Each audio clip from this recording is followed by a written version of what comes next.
The Crypt of the Talhund, aka the Priests of Dumathoin, have their resting place beneath Talhundreth. Enchantments in wall carvings still glitter in the darkness. The ceilings are 12 feet high, which is kind of unusual. Oh, and the place is haunted. But the restless spirits won't follow the PCs around, they're very much designated to one spot. These spirits can also be stopped, slowed down is perhaps better, by somebody saying the word Dumathoin. It does say that only worshippers of Dumathoin can be the ones to put them to rest, but I would say any god botherer can do it. You can put the 6 haunted locations where the book suggests, or just swing it and pull them out of the bag as you see fit. All the blessings are done to clear this place of remaining souls, then a blessing will be given to those players.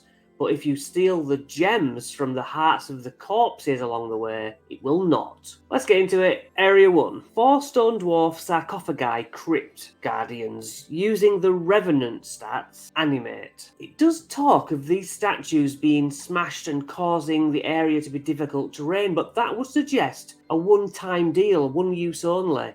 These things are meant to be forever. Don't have them break down to nothing. Unless they Terminator 2 style reform and go back to their positions. Makes sense. Makes sense to me. In Area 2, you can hear the sound of splashing water. I imagine you can see it and maybe even smell the murk. In this corridor, the first haunting takes place. Each character feels a creeping sensation along their scalp as of probing tentacles seeking a weak spot in their skull.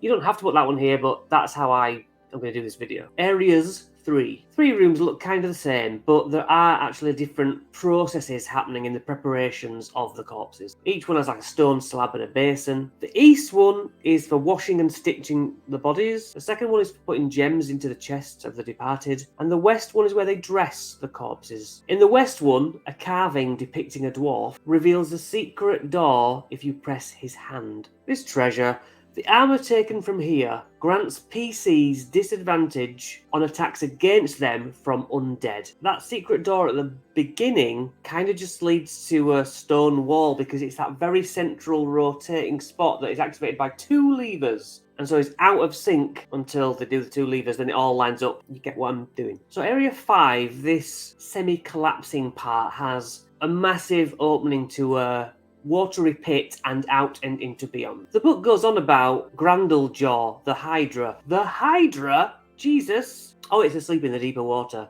Huh. But what is making the water bubble and thrash is a water weird.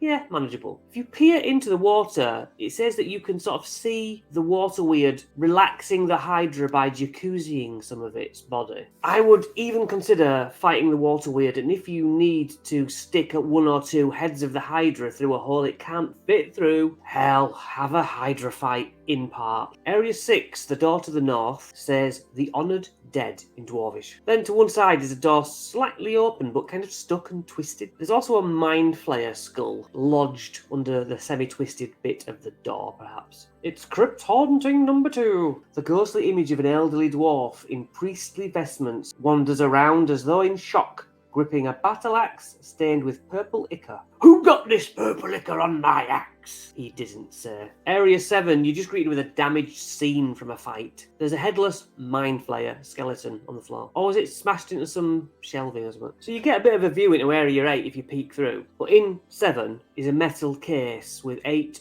beads of force. What are they? We'll look after I've completed this dungeon. Area 8 has a hall of sarcophagi. There is a 10-foot tall, dwarvish looking armoured thing. Actually, a clay golem, moulded to resemble such. Now these sarcophagi do contain the dead, and they should learn that it's part of the death ritual to put a gem in each one of the dwarves' chest cavities. There's 14 dwarves here, so that's 14 gems worth 100 each. If you take one of those, you don't get the blessing. What you do get is pain.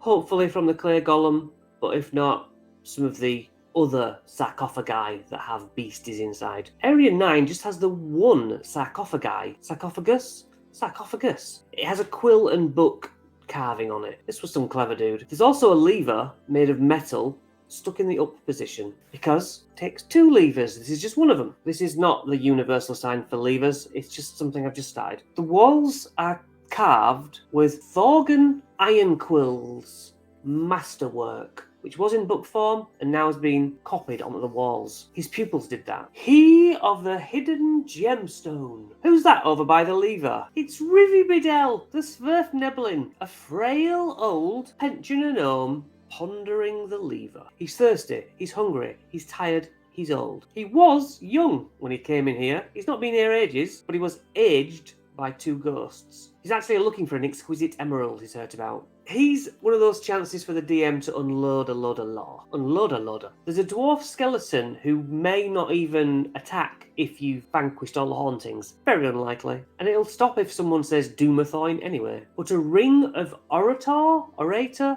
that's the thing, isn't it? And a chest gem. Area 11 has more dwarf statues and carvings, and another crypt haunting. Each character gains a nagging suspicion that mind flayers are currently invading some sacred or some place important to that character. Was it worth it? No. 4 dwarf skeletons, and then 2 at the start of every round. 14 in all. Doomathoin! Another secret door, which is a sliding wall because we've not done both levers yet, I imagine. More chances at nicking gemstones from chests, but no blessing for you. 11A, another secret bit. Door opens if you slide a mountain peak to one side on a massive carving in the corridor. Area 12, there's 14 dwarves who animate as skeletons. They're laying on slabs. There are 3 slabs in Area 13. Brelta Gemblade and Mornig and Nelja, her aides, lay dead here. If the place is cleansed, the dead ghosts don't rise up. There's the other lever! A lever and a mind guard crown. I don't know what that is either. We'll look at the end. 14 is finally the rotating room. 3 alcoves resembling mines. That's quite cool. Central dais with a pedestal that has an emerald that glows green. This is not the shard. Mind flayers basically polluted a crystal. 3 wraiths attack. If you do the 2 levers and turn the room, that slot between 11 and 15 raises up. Rivibidel wants a chip of this emerald. In 15, 14 alcoves. With more sarcophagi, getting repetitive now. There are 6 armoured skeletons slumped in the middle of the room. They come back as revenants unless you've done all the hauntings. You haven't, because this is a crypt room with a haunting. Each character hears low mutterings in Dwarvish that say, "The Brain Eaters have come, save us. If you cannot save us, avenge us." Doomathoin, for God's sake,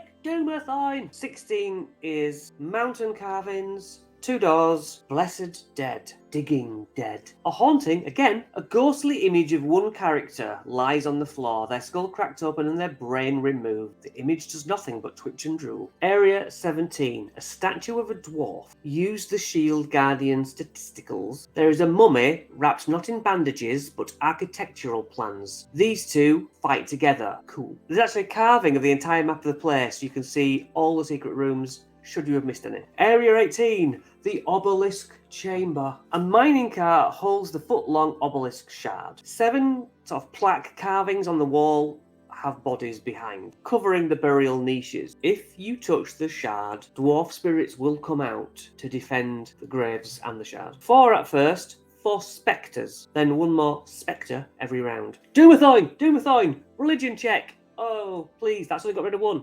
Slightly repetitive, but I don't know. Let me know how your session goes. You know what's coming. Let's look at the stats. The Revenant is an undead with AC of 13, 192 health at full. It's immune to being charmed, exhausted, frightened, paralysed, poisoned, or notably stunned. I love that because that's rare. It regains 10 hit points at the start of its turn. If it takes fire damage or radiant damage, then that does not take effect. It's immune to turn undead from a cleric, etc. And it talks about Vengeful Tracker, that if it has it in for you, it knows where you are, even on another plane of existence. So plane shift, it knows where you are. Invisible, in the room, it knows where you are. With its 2 fist attacks, plus 7, and 11 average bludgeoning, it can deal an extra 4d6 bludgeoning if it has it in for you properly. But you can drop one of the fist attacks to Vengeful Glare, make your target, which is grappled, take a DC 15 wisdom save and be paralysed. And then, after that, it's frightened anyway. That's nasty. Now we cheekily threw in the Hydra, didn't we? AC 15. 172 average damage, damn. It has 5 heads. If you lop a head off, another 2 grow back. But we're not really looking to go too far down that avenue. We were talking about it not being able to get through the hole. It makes as many bites as it has heads, so we're putting 2 through the hole. You understood. 2 attacks. Plus 8, 10 average or D10 plus 5. I just think it's cool, that's all. Clay golems are a little surprising, and they're surprisingly good. They only move 20 feet, yes, they're lumbering idiots, but almost 200 health. That's a good start. They're immune to a load of different things. If you put acid on it, it actually gets health from the acid rather than the damage. When it goes beneath 60 health, it goes berserk. Have it run towards a player and do double the attacks, unleashing a torrent of fist blows. If no one's near it, have it smash up things around it, making it difficult terrain around it. It has advantage on saves against spells and magic. Can't have its form altered. Plus 8 to hit, 2d10 plus 5 bludgeoning, and a DC 15 con save where your maximum health is reduced. With haste, it magically gains 2 AC, has advantage on some saves, and can just do another slam attack for fun. The Svirfneblin, the Deep Gnomes, have AC of 15. 24 health and only a speed of 20, they're only small. It can blend into its surroundings with advantage on stealth checks. It can cast non-detection at will, and also blur and disguise self. They're hard to find. If all else fails, cast blindness deafness on the spellcasters. And if that fails, hit it with a war pick. Plus 4, 1d8 plus 2. Poison dart, make your players poisoned and roll with disadvantage. It's good. I do enjoy running a ghost because of the possession feature. Mwah. AC 11, 80 health. It says it can't move other than float, so it can move through creatures and objects at half speed and takes a little bit of damage. Its withering touch reaching out to you, plus 5, 46 plus 3 necrotic. It has kind of a atmospheric DC 13 wisdom save from its horrifying visage. If you save a fail, you basically age really fast, and that's cool. When a ghost possesses you, the players need to knock that guy down to 0 health to get him unpossessed. How cool is that? Water Weird AC 13, 99 health with no walking speed. It can only swim. Now, are we saying it can swim across the land? That's how I've done it before. It's resistant to fire damage, unless it's magical. Plus 5 to hit you, 3d6 plus 3 bludgeoning, and you grappled, it tries to drown you as it constricts you. Good old wraiths, practically 100 health. You need silver weapons to fight these things best. Some immunities. Can move through things like ghosts can, just the same. It Dementor, Harry Potter Dementors you, sucks your life out of you. Con save, hit point max reduced. You know, which if the ghosts and the wraiths are working together, you can really drag down a player's health. And if it needs to, it can create help in another spectre, if it's already downed a player, that is. The Shield Guardian, AC 17, 210 full health. Nice. So it's only the Shield Guardian stats in this, isn't it? Isn't it like a statue? So it regens 10 at the start of its turn. Plus 7 to its hits. 11 average bludgeoning if you're not going to roll. And it's just a nasty clubber. Spectre, we've done, okay? Let's search for the magic items. So the Ring of the Orator, Orator, whatever you prefer. It possesses a unique ability amplifying the wearer's voice to creatures within a mile radius.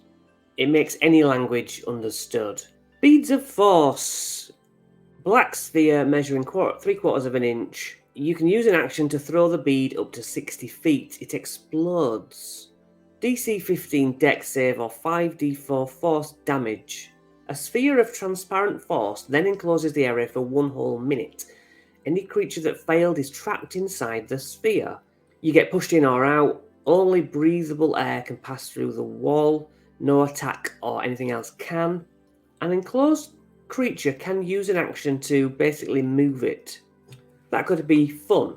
The Blessing of Doomathoin. Your eyes become keen enough to pick out hidden secrets. You gain dark vision. If you already had dark vision, you can now see colour in the dark, because dark vision is black and white, don't forget. In addition, you can use an action to gain true sight for 1 minute, and can't do it again until you finish a long rest. And that, my friends, is it.